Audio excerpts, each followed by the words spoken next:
Šilumą izoliuojančių plokščių tvirtinimo smeigių skaičius nustatomas įvertinant šiltinamo pastato vietą. Pagal galimas vėjo apkrovas Lietuvos teritorija skirstoma į 3 zonas – į 1, 2 ir 3. Trečioje zonoje vėjo apkrovos yra didžiausios, 1 – mažiausios. Priklausomai nuo vėjo apkrovos zonų, mineralinė vata šiltinamiems pastatams iki 8 metrų aukščio Sakret šiltinimo sistemose rekomenduoja orientuotis į tokį smeigių skaičių. Pirmoje zonoje 6 smeigės, antroje zonoje 8 smeigės, trečioje zonoje 10 smeigių kvadratinėme metre. Smeigių ilgis ir rūšis parenkama atsižvelgiant į šilumą izoliuojančių plokščių rūšį ir storį bei šiltinamo pagrindo medžiagą. Šiuo atveju galime naudoti tokias smeiges.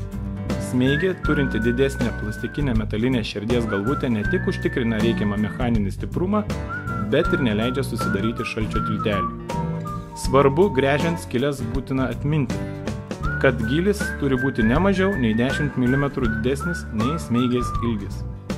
Gręžiamų skylių diametras priklauso nuo naudojamos smeigės ir paprastai būna 8 arba 10 mm.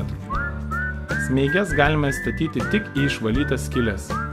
Į skylę įstatę smeigės skaištį įdedame metalinę šerdį ir įkalame plaktuku tiek, kad smeigės lėkštutė būtų viename lygyje su mineralinės vatos paviršiumi. Smeigę montuoti galima tik vieną kartą. Dar kartą jos naudoti neleidžiama. Sumontavus smeiges, šilumą izoliuojančių plokščių paviršius išlyginamas smeigių lėkštutės užtepant armuojamu tinku Sakret Bak.